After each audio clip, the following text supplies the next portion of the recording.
Nessa noite abençoada, convidamos primeiro a Ti, Maria,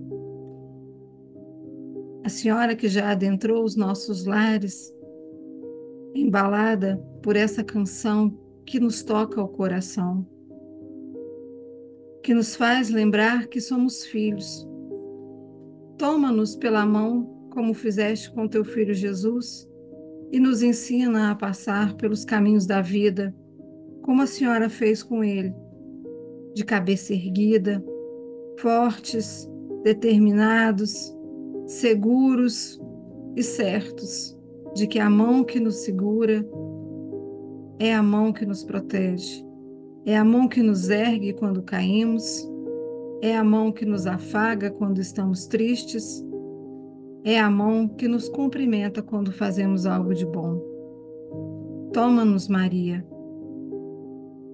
pelos braços e nos abraça essa noite, com um abraço daqueles que a gente sente o coração bater e que a gente sinta a presença do amor maior dentro de cada um de nós, para que diante das acusações, das tempestades e das dúvidas, possamos sentir esse coração bater junto a nós, nos dando a certeza de que não estamos sós, nos dando a certeza que eternamente seremos puros, seremos fortes e seremos qualificados para qualquer missão que Deus nos designar. Porque assim como a Senhora segurou nas mãos do seu Filho Jesus e pôs a caminhar ao seu lado, temos a certeza que de uma mão segura a Senhora, na outra mão segura Jesus, e à nossa frente e à nossa trás sempre teremos a espiritualidade divina que nos guarda, nos protege e nos ilumina por todo o sempre. Que assim seja.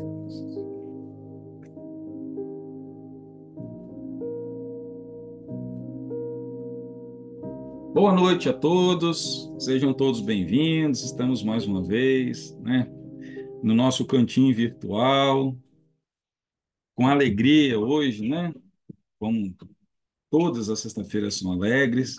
E hoje eu estou com essa responsabilidade muito grande de falar simplesmente da mãe de todas as mães, já que é um assunto tão delicado, né, da sua pureza. E o filho de todos os filhos, né? O mestre Nazareno, nosso irmão, é sempre muita responsabilidade falar dessas duas figuras. E eu fico muito feliz, né, por ter esta oportunidade. Bem, conforme a Adriana falou, o nosso tema hoje é pureza bíblica. E esse tema ele vai subdividir. Inclusive, se vocês entrarem no nosso Instagram, Adriana, e procurarem lá, a gente vai ter um post lá, né, do celibato de Jesus, a virgindade de Maria. E a gente vai juntar essas duas coisas hoje para conduzir esse nosso bate-papo, esse nosso estudo de hoje. Bem, é fato, né, que este tema, né, sobre a virgindade de Maria e principalmente nos últimos tempos, né, o lado celibatário de Jesus, né, em função de que teve uma professora de Harvard que encontrou lá dentro daqueles evangelhos apócrifos, né, um pedacinho lá de papiro onde Jesus falava minha mulher, né? Aí pronto, quem seria a mulher de Jesus? Aí surgem várias teorias e a mais forte é que Jesus era casado com Maria Madalena, mas são tudo hipóteses, né, que foram construídas. Depois vem aquele livro Código da Vinci, que também traz, né, na sua narrativa, que, né, sugerindo que o Santo Grau nada mais é do que a descendente direta, né, gerações pós gerações, né, do Nazareno com Maria Madalena. Então, isso vem aí, né, como que eu posso dizer, povoando, né, as nossas, as nossas mentes, né? Então, vamos lá. Vamos começar com Maria, para depois, né, começar com a mãe de nossas mães, e depois a gente passa para, né, a missão de Jesus. Bem, Maria, para mim, pessoalmente, né, é o maior exemplo, né, de mulher do feminino, não só de toda a obra bíblica, né, mas eu acho que de toda a história da humanidade. É, primeiro, pela sua coragem de dizer sim à chegada do Nazareno, né? Então, para ser mãe portadora, né, daquele que estaria, né, à luz do mundo, né, aquele que abriria todos, né, as fronteiras cósmicas, né, da mensagem do amor. Segundo, porque ela foi, como a Anne disse, né, a educadora de Jesus, foi a grande responsável. Então, imagine hoje, chega, ó, você é mãe do Nazareno, pai do Nazareno, eu cairia de costas, né? Não seria capaz. Mas é claro que a espiritualidade não faria isso, porque tudo isso é muito bem planejado, né? Então, Maria, ela vem aí depois representar, junto à missão de Jesus, essa missão da mulher. Ela sempre esteve ao lado dele, acompanhou toda a sua jornada, né? Foi atendendo a um pedido de uma mãe, que Jesus faz o primeiro milagre lá nas bodas de Caná, né? Então, Maria, você vê a influência que uma mãe tem sobre o filho. E ao longo todo o seu messianato, Jesus, Maria sempre esteve presente com ele. E na pior hora, né, na hora da sua crucificação, para as mães presentes, vocês imaginam o sofrimento de Maria, né? Vocês como mãe, se fosse um filho de vocês, ou meu filho, que eu sou pai, mas não sou mãe, né? A gente vê o nosso filho ser levado ao martírio de uma forma totalmente injusta, sem ter cometido mal nenhum. Bem, começamos pela essa ideia da pureza, né, da virgindade de Maria, que uns ficam questionando, e aí nós temos como visão do nosso estudo, o olhar espírita sobre a virgindade, né, de Maria. Então, dentro de um contexto sociológico, dentro de um contexto cultural, desde os primórdios, a virgindade sempre foi sinônimo de pureza, né? Então, desde lá da época muito antiga, né, a gente vem né, dessa afirmação, né, da pureza, né, que a própria virgindade também representa a prosperidade, a pureza, a leveza. Então, tudo isso Maria tinha, né, até a chegada de Jesus. E aí nós temos que lembrar, dar um passo um pouquinho atrás dentro da ótica espírita, que nós sabemos que todas as encarnações ou todas as reencarnações, elas são programadas. Ninguém nasce ao acaso, existe um programa maior. E na chegada do Mestre também não foi diferente.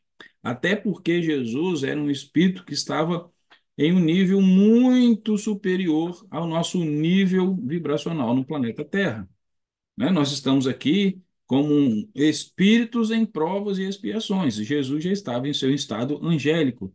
E nós aprendemos ao longo do estudo da doutrina espírita que quanto mais a gente vai evoluindo moralmente, intelectualmente, a gente vai fazendo a progressão dos mundos, o nosso corpo fluídico ele também vai se modificando. Ele vai dessa matéria bruta que estamos hoje a já quase uma luz em seu estado angelical. Então, Jesus, para fazer a sua trajetória terrena, ele precisou entrar num programa, né, de densidade do seu corpo espiritual até chegar a estar pronto para encarnar entre nós. Então, dito isso, né, a família de Jesus também precisava ser uma família especial, não só do ponto de vista material, ou seja, a gente sabe que materialmente todos nós somos frutos de nossa árvore genealógica. Então, a programação da chegada de Maria, ela também passou por um tempo. Maria também já era um espírito puro, ela já não estava mais presas às amarras que nós temos do nosso processo de sofrimento, né, de nossas provas e nossas expiações. Então, Maria também era, possivelmente José também. Então, esses vêm, encarnam primeiro, né, dentro, né, do tronco de Davi, porque Maria, uns falam de José, era descendente direto do rei Davi, então já vem sendo uma linhagem genética, né, preparada para que Jesus aportasse à terra. E aí entra a grande questão da nossa noite, sobre a virgindade de Maria, se ela é anterior à chegada do Mestre, isso não é discutido. Maria era virgem. Então, a Virgem Maria. A grande questão que se debate se Jesus ele foi concebido de uma forma miraculosa ou se ele foi concebido por meios naturais. Isso não quer dizer que Jesus, por exemplo, fosse concebido entre uma relação entre José e Maria, uma relação carnal, isso afetaria, né, a pureza de Jesus. Até porque nós temos uma educação em relação à matéria do sexo que advém do pecado e advém da própria formação da igreja. Então, né, lá de trás, essa questão do pecado de Adão e Eva.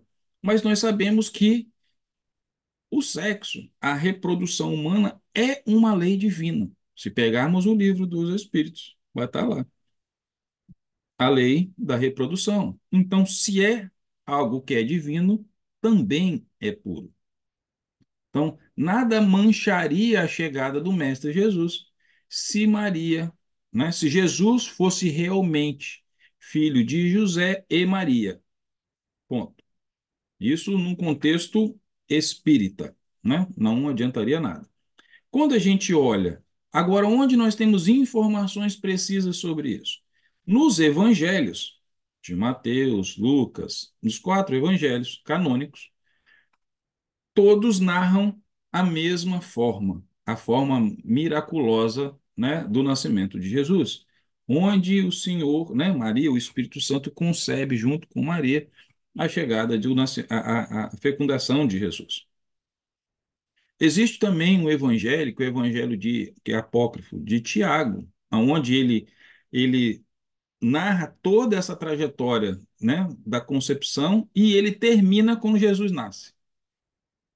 E também nesse evangelho mesmo apócrifo, não também vai-se pelo mesmo lado aonde esse nascimento de Jesus era esse fato extraordinário.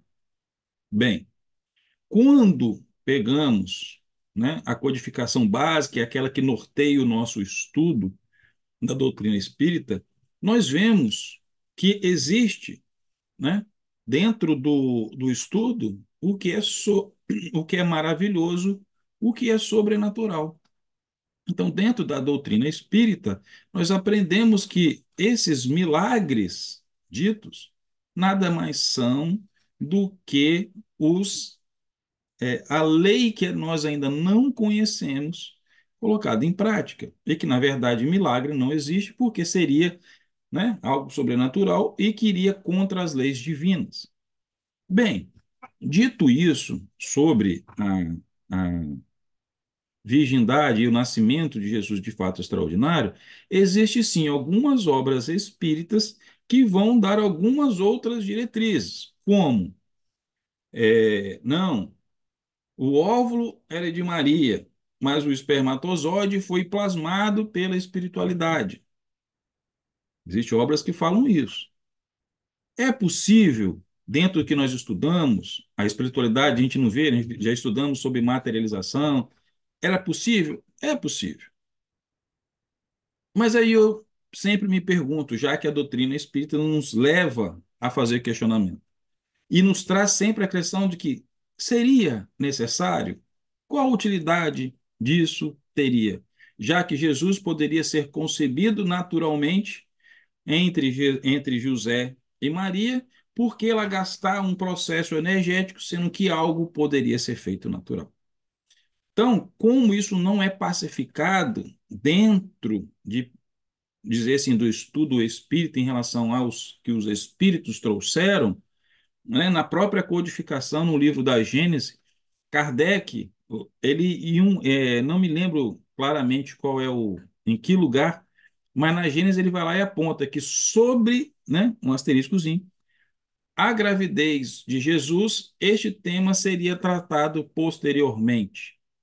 Só que depois, a Gênesis foi o último livro do Pentateuco, Depois, um ano depois, Kardec ele desencarna. Nas obras póstumas isso não é tratado, e esse assunto por a espiritualidade que condensou, né, que preparou a doutrina espírita, isso não é mais abordado. Então, este ato de informações, e é muitas vezes essa divergência, porque você vai ter espírito falando uma coisa, outro espírito falando outra, e eu, particularmente, eu sempre procuro, né, identificar a questão lógica das coisas, né? Então, se um complementasse o outro, ou se mais de um, inclusive esse era um método utilizado por Kardec na codificação, então, ou seja, se mais de um médium fala a mesma coisa, pode ter ali a diferença de sequência de palavras, porque nós sabemos que o processo mediúnico também é um processo interpretativo. A espiritualidade utiliza-se do conhecimento do médium para que seja produzido. Então, poderia ter diferença, mas a mensagem central é a mesma. Então, saberia-se que era o mesmo grupo de espíritos que estavam se falando. Isso faz parte da checagem científica sobre a comunicação do plano espiritual para o plano material. Então, a gente não tem isso cientificamente, ou seja, né, vários espíritos ou vários médios falando a mesma coisa sobre Jesus, sobre esse nascimento de Jesus. Nós temos vários médiums, vários espíritos falando a mesma coisa sobre os evangelhos, sobre o ensinamento, sobre a virtude de Maria, sobre a força de Maria, mas sobre este item específico nós não temos. O que me leva a crer que talvez isso seja proposital pela espiritualidade, para forçar a nós, a todos nós, darmos um passo além do sentido material. E aí eu vou pegar a própria fala de Jesus lá na frente, que ele fala que o reino dele não é deste mundo. Então, não é para que a gente se fixe em coisas materiais, mas que a gente consiga olhar a beleza do resultado das coisas. Então, se Jesus, ele advém dessa, né, gestação miraculosa através da ação do Espírito Santo, ou se ele vem naturalmente entre José e Maria, isso não vai fazer diferença. Nem quem foi Maria, porque quando a gente olha pela lógica, Maria era virgem, mas também Maria era um Espírito Santo, porque ela era um Espírito encarnado. Como Espírito encarnado, ela é um Espírito Santo, já livre das nossas amarras, das nossas dívidas kármicas. Sendo assim, Jesus sim foi concebido por uma virgem e por um Espírito Santo. Concordam comigo? Então, eu prefiro acreditar nessa ótica. Para mim é a mais lógica que existe. Mas esse é um assunto que ele não é pacificado. Então, voltando, né, a minha conclusão lógica é que este assunto ele não abala a figura de Maria. Ao contrário, para mim, apenas ainda corrobora tudo aquilo que ela é e o que ela representou, não só na passagem de Jesus, porque ela não esteve presente só, né, da gestação, mas Maria foi uma das principais patrocinadoras da mensagem do Cristo após a sua ascensão, após a sua morte. Então, ela, junto com Maria Madalena, né, as mulheres que cercavam Jesus, né, tanto que foi Maria Madalena que foi no sepulcro, ninguém, todo mundo sumiu. Então, as mulheres foram a grande incentivadoras da continuidade do cristianismo, da mensagem, da propagação da mensagem de Jesus. Tanto que muito, se eu não me engano, acho que Paulo também, não sei se Paulo deixa isso expresso, mas o evangelho de Lucas é como se fosse o evangelho de Maria, porque Lucas vai entrevistar Maria sobre todos os fatos. Inclusive, Paulo visita Maria acompanhado de Lucas. Então, ou seja, então Maria tem uma contribuição muito forte com a mensagem evangélica, da propagação do evangelho. Então, é nisso que nós precisamos centrar. A grande pureza de Maria, ela não está só no seu enlace material, mas ela está principalmente na sua pureza de continuar, né, fiel à sua missão da terra, que não foi só receber Jesus em seus braços, mas também dar continuidade em toda a sua obra. Então, essa parte para mim, da pureza e da virgindade de Maria. Aí nós temos, depois já de Maria, né, passa-se pelo seu filho, Jesus. E aí, já em idade adulta, né, agora posteriormente, pessoas levantaram dúvidas se Jesus era celibatário ou não. Bem, tivemos. Adriana, a pergunta tem a ver com Maria? Então, se é a ver com Maria, você faça logo, porque aí depois, né? Boa noite a todos. É, Você já falou, mas a pergunta foi feita. E se você quiser fazer um resuminho, o que é Diga. pureza espiritual e como isso se aplica em figuras como Jesus e Maria? Bem, a pureza espiritual nada mais é do que o nosso caminho espiritual, né? Lá no Livro dos Espíritos, na questão 132, Kardec questiona a espiritualidade e qual era o motivo de uma dos espíritos encarnarem. E se não me falha a memória, a resposta da espiritualidade para Kardec foi para que os espíritos cheguem à perfeição. Então, esse é o nosso destino. Então, ou seja, perfeição, pureza, todos aqueles sentimentos que ao longo de nossas eras encarnados a gente vai aperfeiçoando. E nós já aprendemos que na doutrina espírita a gente vai passando de espíritos que estão em prova e expiação, depois faz um plano de regeneração, depois vai para mundo feliz, e tem outras linhas aí que a gente não tem capacidade de entender. Maria já tinha passado por todo esse processo, assim como Jesus. Então já era um espírito puro. Puro por quê? Porque já não estavam mais nessas amarras, dessas atrocidades que ainda nós cometemos com os nossos semelhantes. Ela era puro amor. Isso é tão verdade que quando a gente lê os evangelhos, quando a gente lê qualquer obra psicografada da atuação de Maria no plano espiritual, a gente vai ver a mesma determinação de pureza de espírito, de sentimento. Nós teremos ali nos braços de Maria, nas mãos de Maria, nos olhos de Maria, né? Ainda no planeta Terra, como a representante dessa misericórdia que Jesus veio tornar palpável a todos nós. Então, em qualquer obra psicografada, nós veremos esta Maria atuando, esse espírito puro, essa pureza que um dia, sem sombra de dúvida, todos nós chegaremos. Uns mais rápidos, outros mais devagar, conforme a própria codificação nos mostra, mas da forma que Maria é, da forma que Jesus é, esse é o nosso destino. Deus criou seus filhos para chegarem à perfeição. Então,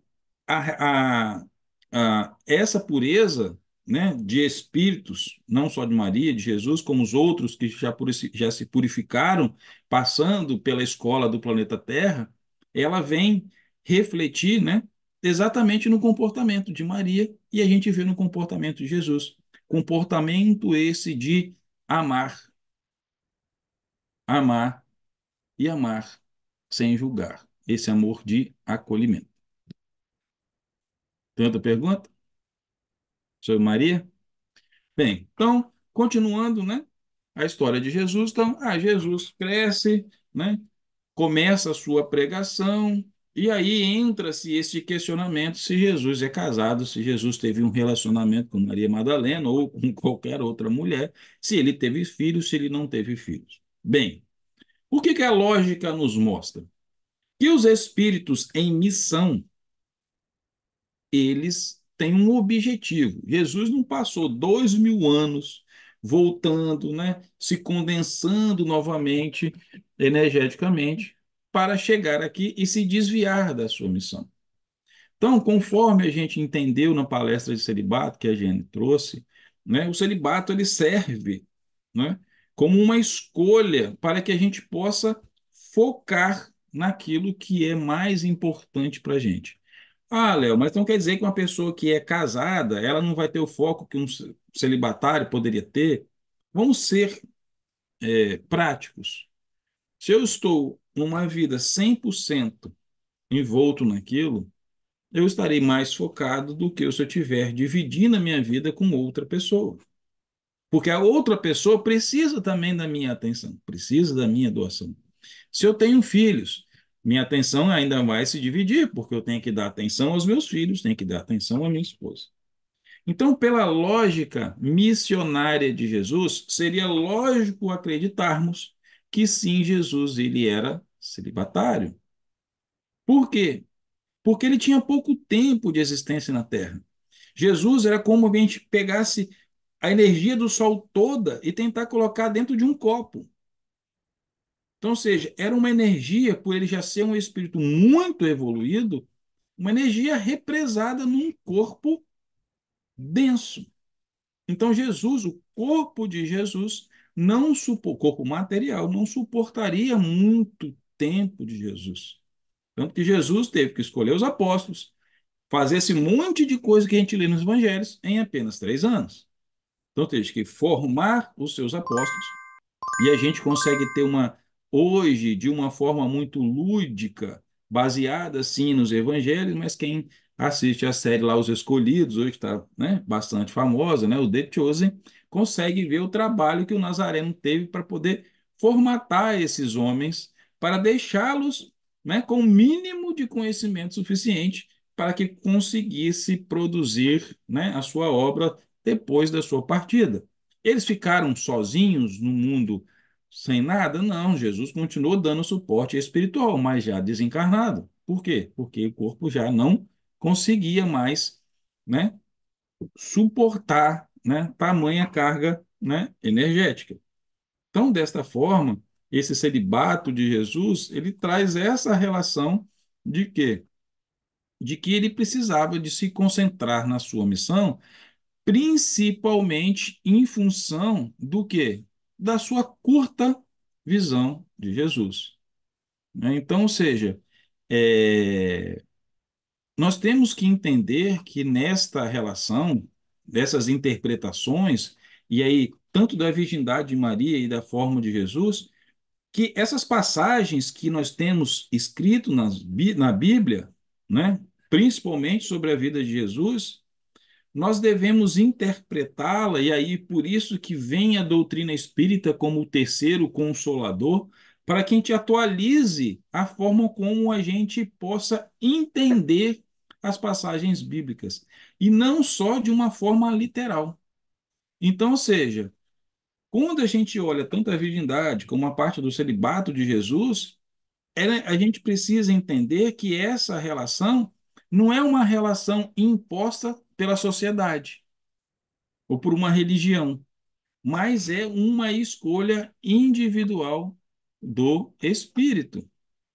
Então não podemos atrelar isso como não, é porque Jesus era de tal ordem, por isso ele era celibatário.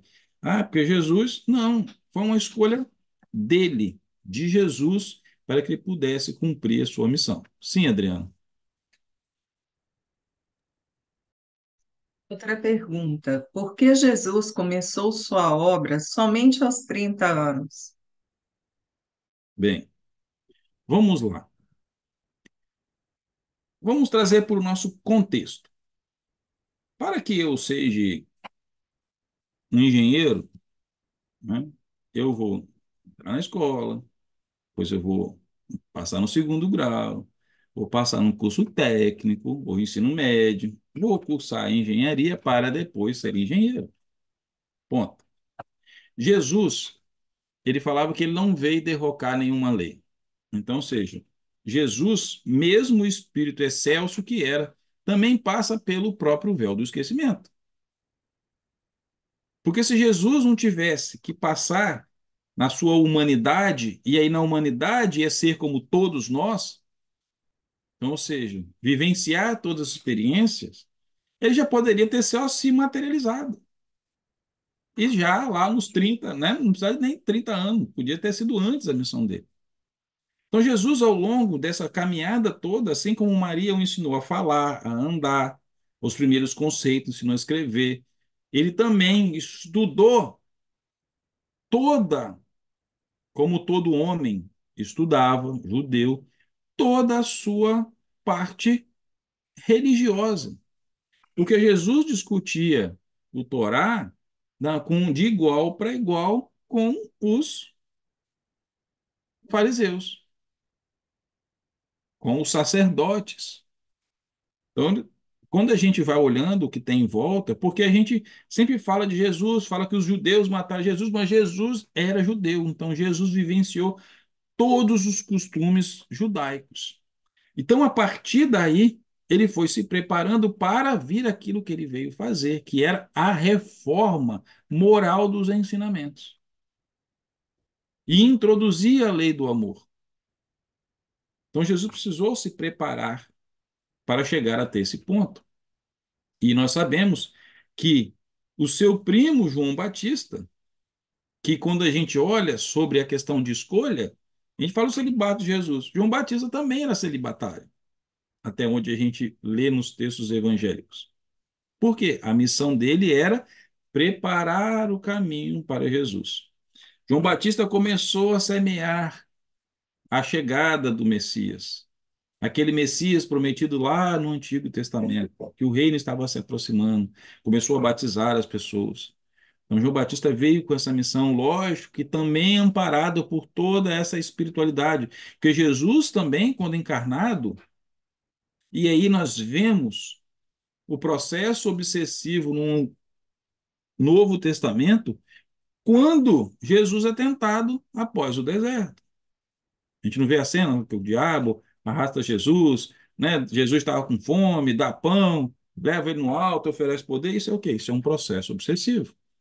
As trevas, para quem acompanha, né, a evolução do nosso planeta, nós sabemos que existe, como nossa amiga Fernanda gosta de falar, né, a banda B, eles estavam ali. Então também existia no plano espiritual um projeto que era para que a vinda ou que o projeto de Jesus ele fosse impedido de se realizar na Terra. Então existia também uma força contrária. Então Jesus ele também tinha a sua proteção espiritual.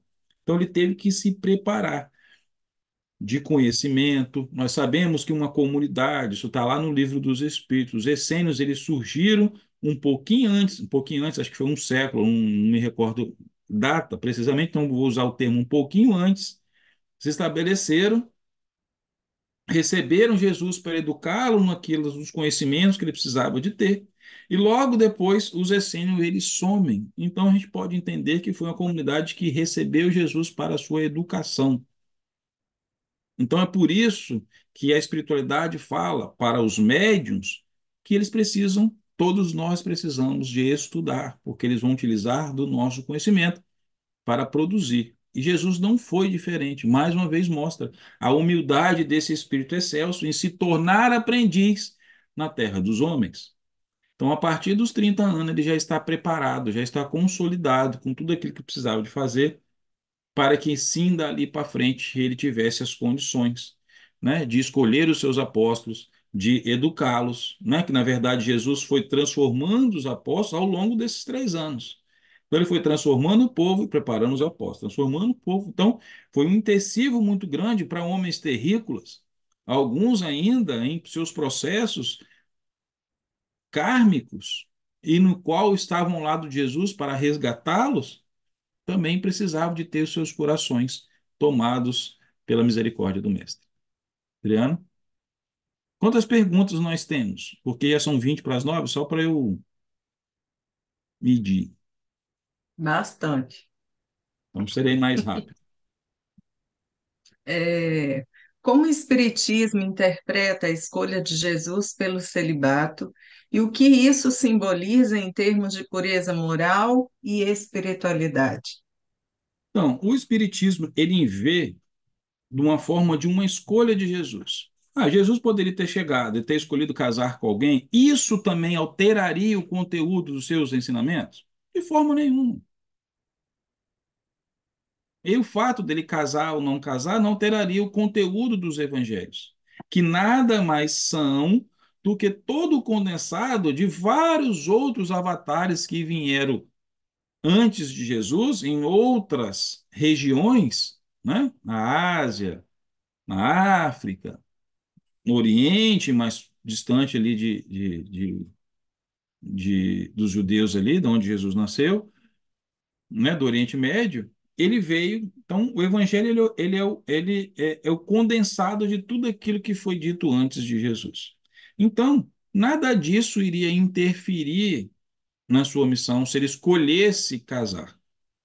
Porém, como ele era um espírito em missão, ele sabia o que ele tinha certeza de fazer, ele opta, na minha interpretação, por ser celibatário. Então, esta escolha em relação, como diz a pergunta, né, como que isso simboliza em termos de pureza moral, né, e da pureza espiritual, mostra no sentido de ser puro, de ser fiel ao seu objetivo. Então, quando ele opta por esse caminho, ele está sendo puro, no sentido da sua fidelidade àquilo que ele veio buscar. Isso vai se repetir espiritualmente. Por quê?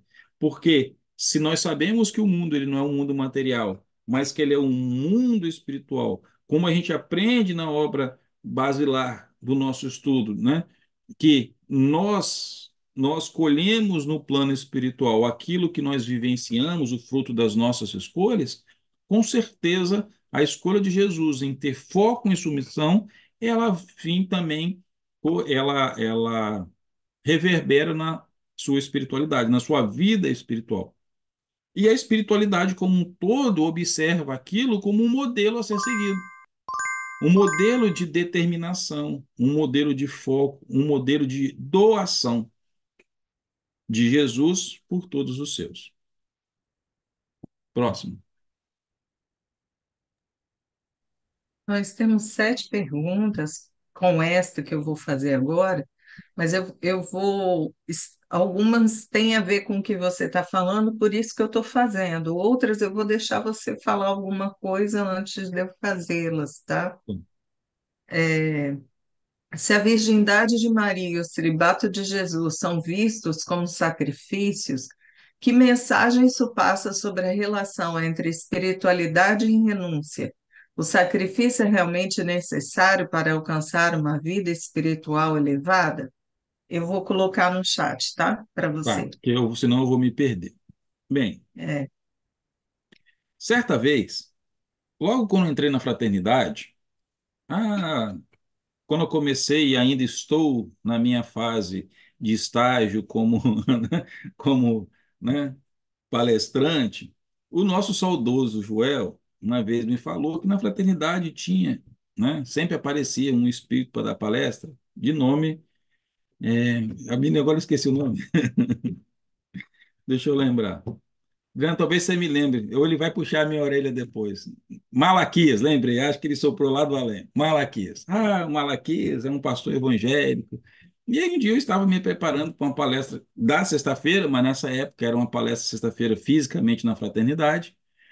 E aí eu estava lá me confabulando com os meus pensamentos sobre exatamente sobre essa palavra sacrifício. E aí, eis que Malaquias, né, de onde estava, me lança um pensamento e me faz uma pergunta. Você acha, de tudo que você leu sobre o amor de Jesus, que ele se sacrificou ou ele se doou pela humanidade? Aí eu quase que dei um passo para trás e falei assim: você tem razão. Porque quando a gente olha a palavra sacrifício, remete a dor, remete, sabe, alguma coisa que eu não quero fazer, e estou me sacrificando para poder fazer, que está além do que eu posso fazer. Aí eu me sacrifico, eu abro mão de alguma coisa. Nós sabemos que Jesus já era um espírito angélico e ele tem, Malaquias, você é um cara muito inteligente. Eu sempre falei, depois que ele me falou isso, eu falei, cara, você é o cara mesmo. Sou seu fã. E o que acontece? Jesus, ele não se, vamos dizer, para o convencimento das pessoas, utiliza-se a palavra ainda sacrifício, até como um sentimento para incutir na gente uma relação de culpa. Ó, o cara se sacrificou por você e você segue no caminho errado. A palavra sacrifício tem esse peso na conversão. Mas Jesus, na minha opinião, e eu concordo, né, com Malaquias, que Jesus se doou. Ele fez isso por amor, por prazer, por alegria. E quando a gente vê as narrativas evangélicas, a gente vê Jesus sempre bem-humorado, sempre alegre, sempre disposto, não importa a hora. né? Nós sabemos, para aqueles que são médiums e trabalham, trabalham em atividades, né? Como o passe, como, né? Que trabalha ali em contato com a espiritualidade, sabe que existe uma doação energética muito grande, existe um desgaste energético muito grande. Agora você imagine Jesus, que passava o dia inteiro, às vezes, curando. Como isso era desgastante. Ele fazia isso muito feliz, muito alegre. Então, uma pessoa dessa, ela não se sacrifica, ela se doa. Então, para mim, é uma relação de doação. Então, a escolha de Jesus, o celibato, né, de Jesus, traz essa questão de quanto você se entrega à sua missão, quanto você, sabe, foca naquilo. Então, se olharmos a nossa missão individual como espíritos encarnantes, com base no que Kardec coloca na questão 132, o nosso objetivo é chegarmos à perfeição. Então, Jesus veio trazer o que? Esse exemplo de doação. Olha como eu me dou para a minha evolução. Porque Jesus também, como todos nós, a evolução acontece da mesma forma para todos os filhos de pai. Então, ou seja, todo mundo continua evoluindo e a evolução ela não tem fim. Então, ele também está no seu processo de evolução. Cada dia ele evolui mais. Então, ou seja, e a virgindade de Maria, né, não posso nem dizer que foi um sacrifício, porque já fazia parte dela. Maria também era como Jesus, era só amor. Onde ela andava, onde ela passava, a doçura com que ela sempre tratou todo mundo, a forma quando ela chega para visitar, né, a sua prima Isabel, aí que ela descobre que Isabel também estava grávida, acompanha Isabel durante 3 meses. Então a gente vê sempre essa doçura de Maria, né, não só na vida de Jesus, mas até hoje a gente consegue sentir essa doçura de Maria dentro, né, das ações dos espíritos. E aqueles, né, que nós chamamos dos legionários, da grande legião de Maria. E até quem é médium, né, que pode dizer que não sente nada, né, quando a gente está em trabalho na fraternidade, que a legião de Maria chega, a gente consegue notar a diferença da energia, né, Adriano? Então, assim, é um negócio espetacular. É somente a mãe das mães que é capaz de abarcar todos nós com essa energia tão maravilhosa. Então, isso não pode ser, essa energia, tanto de Maria quanto de Jesus, ela não pode ser advinda do sacrifício. Ela é originária do seu processo de amar, e amar é doar.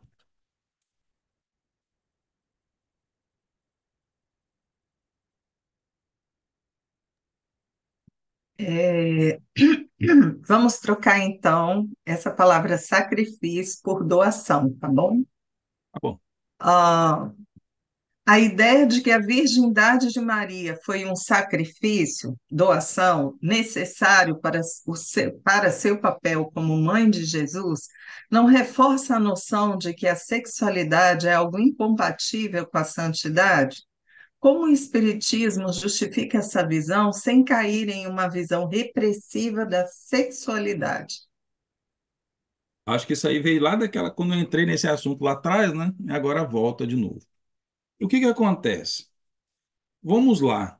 O sexo, como instrumento divino, ele não é pecado, né? Então, ou seja, tá aqui como é incompatível com a sua santidade. Ao contrário, é totalmente compatível. Por quê? Porque é uma lei divina. Ela percorre toda a natureza. O que acontece, e aí o próprio Nazareno vai me ajudar a responder essa pergunta, porque ele diz assim, que o que faz mal ao homem não é o que entra dentro do homem, mas o que sai da boca do homem. Então, o que torna muitas vezes essa visão do sexo pecaminosa, muitas vezes é a forma como nós utilizamos essa força divina. Nós, como humanidade. Qual o sentido que nós damos a ela? Então, como seres em evolução e que advimos, não sei se esse é o termo, né? A gente vem de um pensamento, né? De um instinto Só que até o próprio instinto animal, quando se trata deste aspecto, ele é santificado para aquilo que é o propósito dele. Ao longo das experiências, nós fomos deturpando. E aí, junto com uma forma que a gente não pode deixar de colocar, que também foi se constituído isso através, né, do processo religioso, de que isso se tornou pecado em função lá da escolha de Eva e Adão, de Adão e Eva. Só que a revelação vem para isso. A codificação veio para o contrário, para santificar este processo através da lei da reprodução. Então, ou seja, essa doação de Maria, né, ou vamos imaginar, né, que essa relação de José com Maria que produziu Jesus, isso só também santifica a vida do Messias. Isso nada também macula a imagem de Maria. Por quê? Porque ela teve a sua relação com o seu marido. Então, ou seja, não há nada de pecaminoso nisso. Então, ou seja, quando a gente olha com a visão espírita, sabendo o espírito que era Maria, e é tudo aquilo que ele abarcava já né, da sua bagagem espiritual, ela veio já ali preparada para isso. Ela já veio focada O também microfone na cortou. sua Agora, missão. Então, ou seja, é, como diz a pergunta, né, a ideia de que a virgindade foi um sacrifício necessário para o papel como mãe de Jesus, né, então, ou seja, ela não foi um sacrifício, porque aquilo estava sendo natural para ela. Foi totalmente, é, era muito comum, né, naquela época, aí voltando lá atrás, né, a virgindade era uma virtude.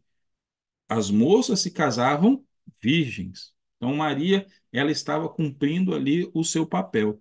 O que reforçaria essa negatividade, né, algo incompatível com a santidade, é que se a gente admitisse, né, ou fosse já desde aquela época admitido que Maria, né, o Jesus foi fruto da relação entre Maria e José. Então, para que eles fugissem, possivelmente, talvez, se a gente levar isso em consideração, trocaram-se para que Jesus foi concebido, né, dessa forma miraculosa, para dar a Jesus um brilho do qual ele não necessitava.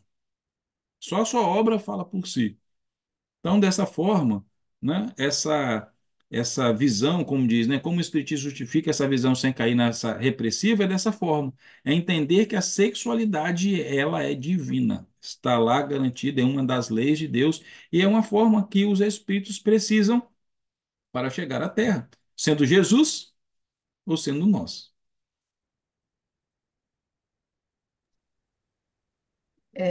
eu posso fazer um adendo, assim, Claro.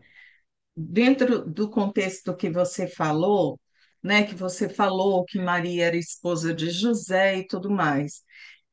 Quando você fala sobre essa ideia de não haver uma ausência de santidade, de pureza por causa disso, tem muito mais a ver com a ideia de que ela estava atendendo a sua, é, a sua visão do que era certo para aquele momento.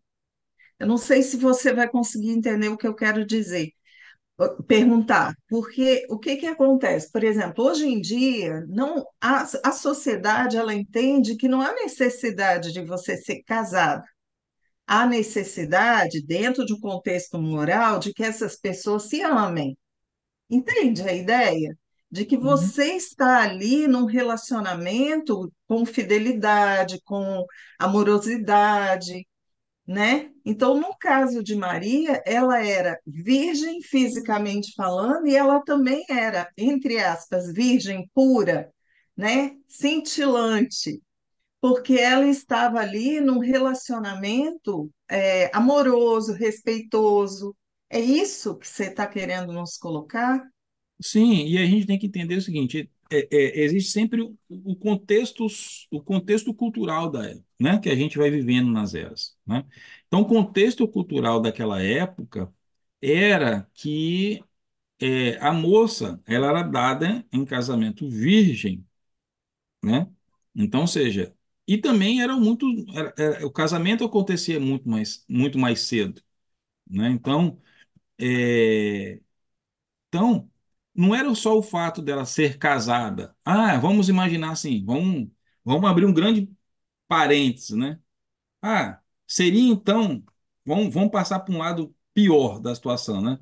Ah, Maria não era casada com José. Maria foi mãe solteira de Jesus. Vamos colocar dessa forma, né? Maria foi mãe solteira. Maria foi mãe solo de Jesus. Isso alteraria alguma coisa no contexto de hoje? Dentro que você não trouxe de uma relação de amor? Porque o que acontece? Por mais que ela poderia ter sido mãe solteira sem estar casada, ela pode ter tido uma dentro. Gente, vou voltar, né? Isso é só um tópico, né? Uma ficção que a gente está criando, né?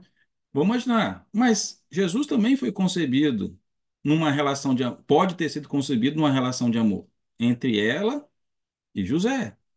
Por mais que não eram casados, por mais que ela tivesse saído corrida, porque, né, ela aconteceu algo fora do que a lei colocava, também não ia mudar nada quem era Maria e nem quem era Jesus. Ah, e se fosse ao contrário, também mudaria. Gente, em qualquer ordem das coisas, nada alteraria o papel de Maria e nada alteraria a santidade de Jesus. Por que a gente tem essa ideia de santidade? Por que que a gente fala de santidade?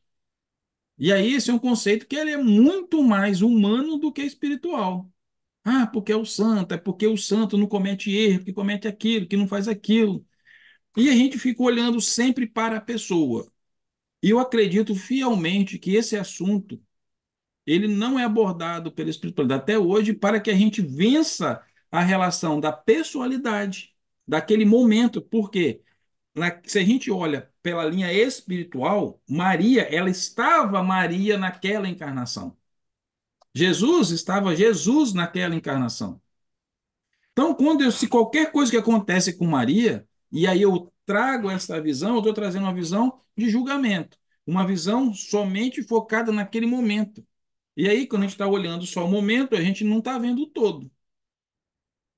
Então, por um momento, também poderíamos nós condenar Maria, como naquela época se condenava, né? Uma prostituta não, uma mulher adúltera, não poderia condenar, porque a gente não está sabendo, a gente não vê o todo, não vê toda a história. Então, a própria espiritualidade, o próprio conhecimento da doutrina da sucessão das vidas, nos mostra que quando a gente olha uma encarnação, a gente está vendo a extensão toda daquele espírito. A gente está vendo muitas vezes, vamos imaginar o cenário pior, quando a gente vê uma pessoa muito má, com a sua ausência naquele momento de bem. Quando a gente olha a nossa trajetória, que são séculos atrás de séculos atrás de séculos, talvez alguns séculos aquela pessoa foi uma pessoa extremamente amável, mas um acontecimento a tornou distante da mensagem, distante do amor, e ela passa a cometer ações contrárias à lei divina. Quando eu olho, eu acho que ela é simplesmente ruim daquele jeito. E se eu não conheço a história toda, né, quando a gente vê várias histórias dos livros que são psicografados, a gente pode chegar em um momento que vê, poxa, aquela pessoa foi uma pessoa que foi maravilhosamente bem, aconteceu algo na vida dela e ela trocou de lado em função daquele acontecimento e em função de tudo que ela vivenciava. Então, independente de qualquer coisa, que acontecesse, que não é o caso, não mudaria nada a sucessão dos fatos que ocorreram após a gravidez de Maria. Respondi a Temos sua ainda pergunta? seis,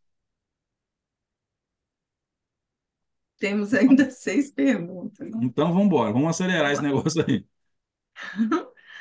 Foi dito dessa forma. Na minha ignorância, pergunto: para Jesus, houve véu do esquecimento parcial? Olha, é muito difícil a gente responder, né, se foi parcial, se não foi parcial, mas devemos imaginar o seguinte, vamos lá. Jesus era um... Aí eu estou falando só da minha lógica, tá? Não sei se vai ter algum livro que vai falar sobre isso, mas eu não vou entrar nesse detalhe. Mas vou entrar pelo que eu compreendo da espiritualidade. Jesus já era um espírito angélico. Então tinha, né, toda uma potência espiritual, um cabedal de conhecimento estupendo. Ponto. Quando ele encarna, ele tem o seu véu do esquecimento. Aí, para mim, não existe véu de esquecimento parcial. Tem um véu do esquecimento. Depois, como ele já era um ser angélico, já era todo aquele negócio, também era um grande médium. E todo espírito encarnado, que somos todos nós, então, a nossa matéria, esse corpo que todos nós que estamos aqui nesse bate-papo hoje, nós somos o quê? Espíritos encarnados. Quem anima essa matéria, quem é? O nosso espírito. Então, se a gente for colocar nesta relação, eu sou médium de qual espírito primeiro? Do meu próprio espírito. Concorda? A gente não aprende que muitas das ações que nós fazemos de uma forma muito automática, ela advém de todo o nosso cabedal de conhecimento que nós trazemos, até como um simples talento, a gente não aprende isso da doutrina espírita. Ah, eu sou muito bom em matemática, então significa que eu já estudei bastante matemática nas minhas vidas passadas. Não é o meu caso, eu sou péssimo em matemática. Não quer dizer que eu posso melhorar, porque nesta vida eu posso me dedicar a estudar mais. Então, aplicando-se a Jesus, esse véu do esquecimento, ele não lembrava quem foi meu pai, minha mãe, de onde veio, de qual planeta ele já estava, mas a sua sabedoria e principalmente o seu amor, ele não esqueceu, ele praticava, já era a prática dele diária.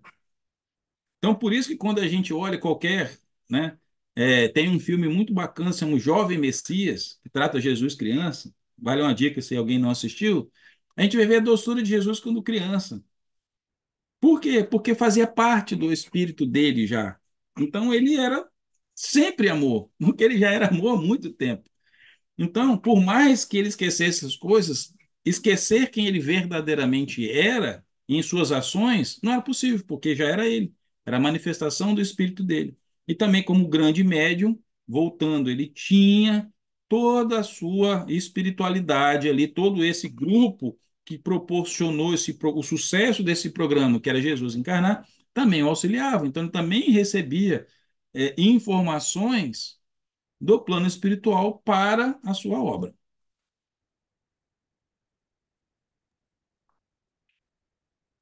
Outra pergunta.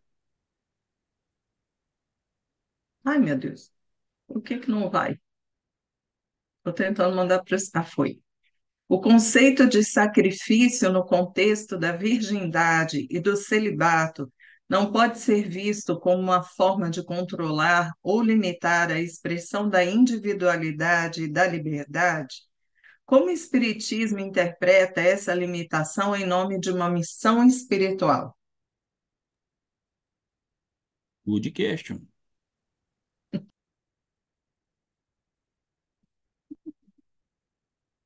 Olha só, vou me atentar lá à última pergunta. Como o Espiritismo interpreta essa limitação em nome de uma limitação espiritual? Bem, o Espiritismo, na minha humilde verdade, na minha humilde opinião, ele vai interpretar, né? Eu não acredito que isso seja uma limitação, particularmente. Eu vou voltar à palavra foco. Para mim, isso é você dar foco na sua missão, né? Tem aquela brincadeira que a gente faz, de missão dada, missão cumprida, né? Acho que advém do militarismo. É, então, ou seja, para mim a espiritualidade, né? O espiritismo vai trazer com que a gente tenha um planejamento a ser feito quando nós encarnamos e a gente se ater a isso, a gente se doar através, né? Existe processos de celibato não só de Jesus, mas quando a gente viu lá na palestra de celibato, a gente tem vários outros que se colocam missionários, e aí talvez mais em voga são os padres da Igreja Católica, né? Ou as freiras também, porque as freiras também entram no processo celibatário, de doação de sua vida a Jesus, né? Então eles não casam com a sociedade, eles casam com a igreja, mas também existem outras pessoas que são celibatárias. Tem muitos cientistas que também são celibatários porque eles precisam dar foco à sua missão. Existem várias outras expressões da cultura, músicos, pintores. Quando a gente vai olhar no coisa, a gente vai ver as pessoas se doarem da mesma forma. Por quê? Porque o seu espírito encontra a sua missão. Então, é dessa forma que eu vejo como o Espiritismo vai fazer essa interpretação. Não é uma limitação, mas muitas vezes, eu vou até utilizar a palavra limitação. Muitas vezes, para que eu possa realizar, para que eu possa me expandir, eu preciso me limitar, eu preciso colocar determinados limites para que eu consiga me concentrar. Então, utilizando a palavra limitação, eu vou colocar a limitação no sentido de eu impor limites, para que eu não desvie. Então, por exemplo, se eu quero passar um concurso, ou se eu quero me preparar para essa palestra, eu preciso limitar o meu tempo de estudo ou limitar o meu tempo de trabalho material para que eu possa ter tempo de me estudar. Então, para que a gente possa produzir aquilo que nós viemos, a gente vai precisar sim de limites. Então, se esse é um tipo de limitação, ela faz totalmente parte da lógica da evolução, que é o quê? Eu me concentrar esforço naquilo que eu veio fazer. Se for colocar assim, até a própria encarnação é o limite para que eu consiga evoluir. As minhas características, as coisas que eu escolho lá no meu processo reencarnatório, muitas vezes, também são limites para que eu consiga compreender o caminho que eu preciso de passar.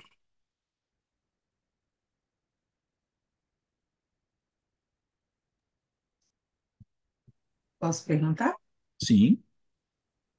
A valorização da virgindade de Maria, mesmo no contexto espiritual, não reforça uma visão patriarcal e limitada da mulher? Olha, essa pergunta é difícil, hein? Eu vou tentar responder de uma forma suave, se é que existe, né? Mas vamos lá. Num contexto, num contexto onde o valor da mulher, aí valor no sentido de valor, de valorização, talvez de forma material, né? Então, ou seja, não, vamos botar aí nos casamentos. Não, os casamentos arranjados, casamentos antigos, né? Antigamente, onde famílias se uniam, né, para conquistar. A gente vê isso muito nos filmes medievais, né? A filha do rei não sei da onde casa com o filho do rei não sei da onde para que isso, né, tenha-se a união entre as duas monarquias, duas casas para que se defenda os inimigos. Então, isso é uma coisa de valorização. Então, neste sentido material, a mulher só ter valor sendo virgem, aí a gente está nessa visão da limitação da mulher, porque o valor dela está em ser virgem e não em ser quem ela é. Então, o Espiritismo nos mostra que nós devemos valorizar quem ela é e não o que ela está. Então, deve olharmos a visão de quem é a pessoa e não sobre a ótica se ela é virgem ou se ela não é virgem, né? Essa condicionante. Então, essa condicionante, como diz na pergunta, né? A visão patriarcal, isso foi algo criado pela sociedade para dar valor a algo, possivelmente, muitas vezes, talvez até pela própria ideia de pureza de Maria. Não, o Salvador da Lúcia foi porque Maria, para conceber Jesus, era pura, então eu, para ser minha esposa também, tem que ser assim. Então, a minha filha, para ter valor, ela precisa ser virgem. Tanto que lá atrás, é, tem uma série que eu assisti com ele, chamada Outlander. E tem um episódio, né, que a menina estava prometida, né, para. O pai estava, olha só, o pai estava endividado, a visão patriarcal, o pai estava endividado e tinha um fazendeiro muito rico. Olha, o cara já era idoso ainda por cima. Só que para casar, a menina tinha que ser virgem. Então já estava arrumado o casamento do cara com dinheiro com ela. Esse casamento ia salvar as dívidas da família. Olha aí, né? Essa visão da mercadológica da mulher, né? Da valorização. E o que que acontece? O que acontece na nossa vida? Ela se apaixona perdidamente por um soldado, sei lá o que o cara é, e perde a virgindade. Ela engravida do cara. O pai, aquilo foi a morte. Por quê? E o cara não aceitou ela como esposa. Por quê? Ela não era mais virgem. Então, isso são coisas que aconteceu num passado não muito distante do nosso. Mas também serve para o quê? Nós estamos num processo, né, de... Primeiro, estamos num planeta de provas e expiações. Significa que nós estamos nos aperfeiçoando moralmente. Significa, como o próprio Nazareno disse, que ai de quem cometeu o escândalo, mas o escândalo é necessário. Por que que Jesus disse isso? Porque ele sabia que todos nós ainda estaríamos num processo de tentativa e erro, de acerto, de tentativas de se aproximar da lei divina e não conseguiríamos. Então, por isso que ele também fala, assim como o escândalo é necessário, ele fala que nós devemos perdoar. Então, ou seja, na relação de perdoar, que da onde advém esse do escândalo, que é uma parábola do credor incompassivo, é no sentido de quê? No sentido de compreender. Porque nesta parábola, e aí todo o evangelho, né, todos esses ensinamentos que Jesus nos deixa através das parábolas, ele mostra alguém que devia para o rei e também tinha dívidas a receber. Para o rei, ele pede perdão de suas dívidas e o rei consegue. Mas quando ele encontra o seu devedor, ele não age da mesma forma. Ou seja, o rei compreende, mas ele não compreende. Está no sentido da compreensão. Então, nesta relação, nós estamos o quê? Aprendendo, nós estamos compreendendo.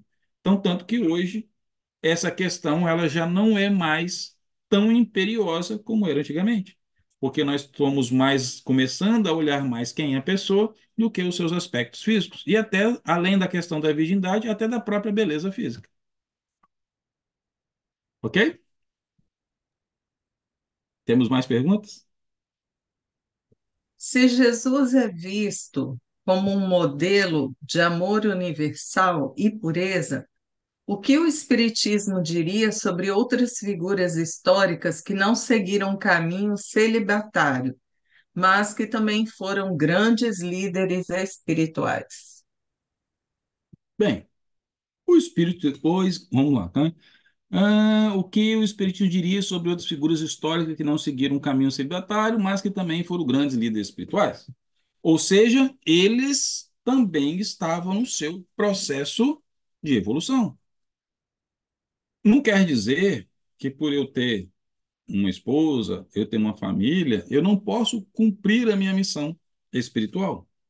Mas também aí é uma análise minha, ok?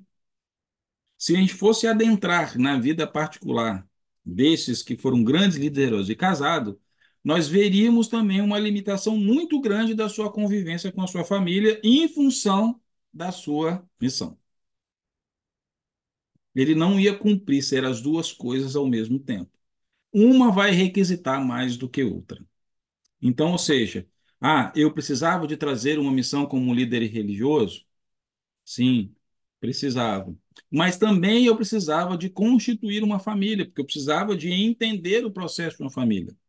Então, muitas vezes as pessoas falam assim: somente um pai de família que trabalha fora, né, que tem 2 ou 3 filhos, ainda se dedica à igreja, ele vai conseguir chegar à frente de uma assembleia e vai conseguir passar a mensagem porque ele está vivenciando aquela experiência. E é verdade. Mas assim, o casamento, ou o fato de você não ser celibatário, não vai impedir que você realize grandes coisas. Porque senão nós não teríamos pessoas no universo, no nosso planeta, porque todo mundo ia ficar na sua missão e todo mundo ia ser celibatário. Então, ou seja, essa opção ela está muito de acordo com o seu objetivo de evolução, que é individual. Vou voltar à questão da limitação. Então, eu não preciso. Essa é a minha função nesta encarnação. Então, eu vou ser assim. Não significa que eu vou ser celibatário em todas as encarnações. Então, nesta encarnação, eu posso, sim, conseguir conciliar o meu processo de evolução, as coisas que eu preciso fazer, com o movimento de eu ser casado. Vamos pegar dentro da própria Igreja Católica. A Igreja Católica tem os padres, mas também tem os diáconos, que recebem a mesma formação de um padre, mas são casados. Não tem todos os poderes dentro da igreja que um padre tem, poderes de consagração que um padre tem, mas eles auxiliam. Então, seja, eles continuam dedicando. Mas digo a vocês, com quase com experiência dentro de casa, né, de não ser diácono, né? Olha que o padre aqui da minha paróquia, ele fica cantando a ele o tempo todo, deixa esse menino ser padre, já que ele não pode ser padre mais, deixa ele ser diácono. Só que eu não posso mais ser diácono, né? Mas o que eu quero dizer é que vai existir sim as suas limitações, porque se você tem que se dedicar, você tem que sair da sua casa, você tem que sair da sua família, a ter mais uma atividade extra. Eu sou um cara muito abençoado porque dentro dessa de abarcar o trabalho espírita, eu também, a minha esposa também está no mesmo trabalho do que eu. Mas e aqueles que não são? Eles vão abrir mão da sua convivência familiar. Pode gerar, sim, ruídos internos no relacionamento. E esses que se despontaram, esses que se colocaram, eles conseguiram fazer tudo isso, se equilibrar e fazer produções que deixaram contribuições significativas né, para todos nós, mesmo não seguindo o celibatário. Então, é questão realmente de limitação e de escolha de missão, né? Então, e lógico, por que eles fazem isso? Exatamente contagiados por esse modelo de amor de Jesus, que aí ele vai também desse amor, ele conseguir dividir entre o espírito e a matéria.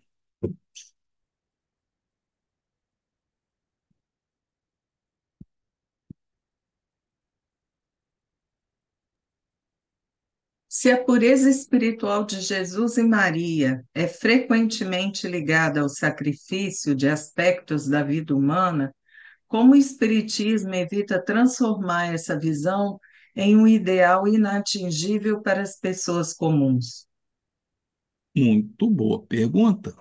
Como que a gente vence isso? Realmente utilizando o espiritismo como ferramenta de estudo. Se a gente começa a estudar a doutrina espírita, a gente vai exatamente conseguir se desvencilhar dessa obrigação de perfeição. Por quê? Porque quando a gente pega um espírito como Maria, um espírito como Jesus, e a gente conhece a doutrina espírita, a gente sabe que eles já passaram por todas as vicissitudes que a gente já passou. E a gente, quando olha, a gente olha eles como modelos e diz o seguinte: quando eu conseguir vencer as minhas, eu serei como eles. É como Jesus disse como Jesus disse nas bem-aventuranças. Que as bem-aventuranças são o quê? São dizendo o seguinte: olha, gente, isso aqui é como a gente está hoje, isso aqui, ó, é o que nós seremos. Dá um norte para a gente, dá esperança do que nós seremos. E a doutrina espírita, ela traz essa esperança, não só esperança, mas a certeza que, de acordo com as nossas renúncias, ou de acordo com as nossas escolhas, nós vamos chegar lá. Jesus mesmo disse: as coisas que eu faço, vocês farão, ou até mais. Por quê? Porque ele sabia do seu estágio de evolução e também sabia do que estágios que ainda outros estavam à frente dele. E ele já sabia que tinha gente que fazia coisa maior do que ele ainda. Então, eu vou botar uma frase que eu gosto muito de falar, né? De Ramatiz. Todo arcanjo um dia já foi homem. Então, todo um homem um dia será um arcanjo. Esse é o processo do nosso processo evolucional. Então, com o estudo da doutrina espírita, a gente começa a evitar exatamente essa comparação e dizer: eu jamais serei perfeito como Jesus, eu jamais serei perfeito como Maria. Ao contrário, nós seremos sim, todos nós. Agora, o tempo que nós levaremos para chegar lá vai depender exatamente das nossas escolhas, do que a gente se limita para conseguir atingir. É, por exemplo, quem já leu aquele livro há 2000 anos, a gente vê lá uma encarnação de Emmanuel e da esposa dele, que agora eu não me lembro o nome dos dois lá no livro. O que que acontece? Existe aí no livro, tem uma fofoca que acontece, que é Públio não sei o que lá, né? Que era o Emmanuel. E a mulher dele, talvez na história eu consiga lembrar. É, você lembra, amor? Não. Aí o que que acontece? Ele fizeram uma fofoca que ela estava interessada lá no governador da Galiléia, se eu não me engano, no livro é esse. E aí ele se separa, fica 25 anos. 25 anos, ela permanece fiel, fiel, né? Primeiro que ela se apaixona pelos ensinamentos de Jesus, então ela permanece ali, mesmo ele não dando mole, ele já não tratando ela bem, não fazendo tudo. Ela passa 25 anos nesse negócio. E chega um ponto que uma empregada dela, os romanos iam pegar para colocar, ela troca de roupa, ela é levada como a empregada e é jogada às feras. Ele lá de cima, sentado ao lado do imperador, quando olha para baixo, a reconhece. Só que já é tarde e ela morre ali.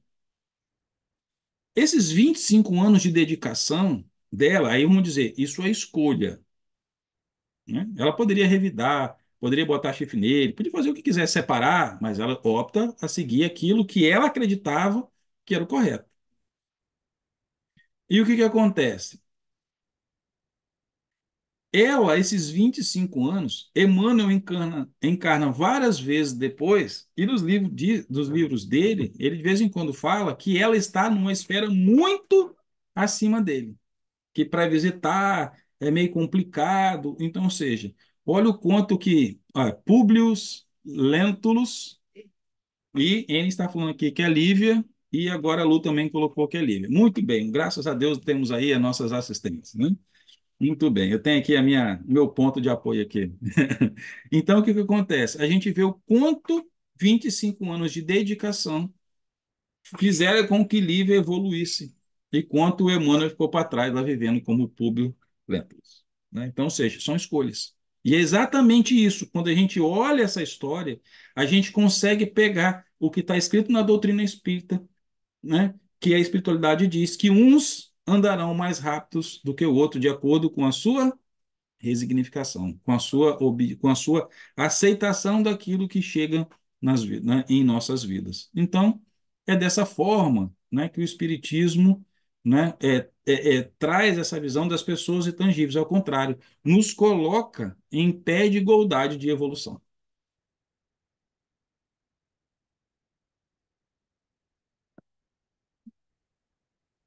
Temos mais perguntas? Não? Encerrou? Então tá bom, olha, quase na hora, hein? Então, diante de tudo que nós falamos, né, se Jesus foi casado ou não, se Maria, a concepção de Jesus, né? Não vou dizer que se Maria era virgem ou não era virgem, porque Maria foi virgem. Ponto. Isso ninguém pode duvidar. A questão que as pessoas colocam é se Jesus nasceu, se a concepção de Jesus vou usar a expressão, né, da codificação da doutrina, se foi uma concepção, né, maravilhosa ou sobrenatural, ou se ela foi uma condição carnal entre José e Maria. Isso pouco importa para a grandeza do que representa Maria, a ação de Maria na vida de Jesus. E o que Jesus, se ele foi celibatário, ou se ele foi casado, se ele teve filho, ou não teve filho, isso nada vai interferir na grandeza das suas vidas e da sua obra para a eternidade. Jesus, as suas obras evangélicas, né, tudo aquilo que ele nos deixou. Maria, né, assim como também Jesus continua trabalhando, né, ele mesmo afirma como estava encarnado, que se até aquele momento o pai trabalhava, quem era dele de não trabalhar, e assim desencarnado, né, de volta à vida espiritual, ele também continua trabalhando assim como Maria, e nada interfere. Isso são questões materiais. E a doutrina espírita nos ensina a enxergar além da espiritualidade, nos ensina a enxergar o outro além dessa vivência neste momento encarnado. Como Madre Teresa também diz, né, quem julga não tem tempo para amar, exatamente o que essa visão sobre estado de Maria ou estado de Jesus nos impede de talvez vê-los como eles verdadeiramente são. Ah, mas se tirasse essa visão que Jesus nasceu de um relacionamento entre homem e mulher, que ele era casado. Ah, isso tudo, isso se a gente levasse isso em verdade, significa que nós não aprendemos nada com o que ele nos ensinou, né? Jesus, Maria com seus atos e nem nada com a doutrina espírita. Que Jesus sempre falava da sua continuidade. Toda vez que alguém pecava, fala assim, olha, esquece o que passou e olha a sua vida daqui para frente. Então, ele está falando daqui para frente, não era só as escolhas materiais que a pessoa iriam fazer dali, mas sim de tudo que fosse fazer da sua vida futura. Então, acho que o grande ensinamento que eu tirei desse estudo foi que nós precisamos olhar além das aparências, além do que está escrito. Sair, fixar as nossas ideias, não na literalidade, mas no resultado das coisas. Isso vale até na própria interpretação dos ensinamentos bíblicos. Então, que a gente possa, a partir de hoje, enxergar isso não como algo que seja basilar para a nossa fé, mas que a base da nossa fé seja o que a doutrina espírita nos traz, que é enxergar o ser integral, e não essas coisas materiais que são cotidianas. E que mesmo que acontecesse, Jesus ter nascido uma relação com Maria e com José também era uma relação sagrada. Por quê? Porque Maria era um espírito puro. Maria era virgem. Então também não denegaria nada aquilo que estava escrito nas profecias. Que possamos olhar não só a virgindade de Maria, né? A vida celibatária de Jesus, mas que a gente olhe todos os nossos irmãos como seres que são amados pelo Pai, que a gente compreenda a mensagem do Cristo da irmandade universal, porque a gente tem amor para aquele que é próximo da gente, que é a nossa família consanguínea, mas nós somos todos irmãos. E é isso que Maria vê em todos nós, como nossa mãe, todos seus filhos. Então, que a gente possa sempre, principalmente, nos fazer valer dos nossos direitos de filho e rogar para nossa mãe quando nós precisamos do suporte de filhos, porque é assim que ela vê cada um de nós. Então, meu muito obrigado. Agradeço as pessoas que fizeram esse monte de perguntas, que fizeram com que a gente conseguisse passar. Pelo menos passou para mim essa hora e meia muito rápido, né? Espero que para vocês também tenham passado. Então, o meu muito obrigado e convido a todos que a gente nesse momento de alegria, né? Nesse momento que Jesus visita o lar de todos, que a gente feche nossos olhos, que a gente tome uma respiração profunda, né? E sinta essa presença maravilhosa do Mestre em nossas vidas nesse momento, que a gente se conecte com Ele. E peço tanto a Jesus como a Maria, nossa mãe, a mãe de todas as mães, que ouça o clamor de todos os seus filhos neste momento. Aqueles espíritos, aqueles filhos que neste momento sofrem, mãe. Peço que a senhora nos abrace, que nos coloque em teu colo, que nos envolva em teu manto curativo e que nossas dores e as nossas angústias sejam aliviadas. E que nosso Mestre, no seu olhar bondoso e caridoso, nos dê a força de sustentar perante os nossos desafios, que a gente consiga vencer as tentações de desviar dos nossos caminhos, que a gente possa entender que muitas vezes se limitar é necessário para o nosso objetivo, que é cuidar do mais próximo, do próximo, que sou eu, para então conseguir amar ao outro e depois amar a Deus, como a doutrina nos ensina, a doutrina de amor. Peço e rogo a Ti, minha mãe, que olhe por todos nós, que nos abençoe, que enche nossos corações com alegria, que possamos vivenciar as nossas vidas como a Senhora vivenciou, mesmo diante de todos os desafios, a senhora sempre teve um olhar alegre, um olhar bondoso, alegria no coração, pois tinha fé que a senhora seria o que a senhora é hoje, que a senhora iria abraçar todos esses seus filhos que estão nessa terra e que seria a nossa condutora para a nossa salvação.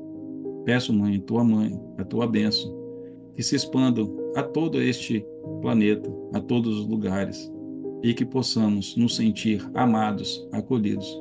Pois hoje nós temos a certeza de um pai que nos ampara constantemente, mas também temos a certeza que tem uma mãe que abraça cada um dos seus filhos e o cuida e o mantém de pé para continuar o seu caminho de evolução. Obrigado, mãe, por estar o tempo todo ao nosso lado. Obrigado, Mestre Jesus, que o Senhor nos proteja e nos guarde hoje e sempre. Que assim seja.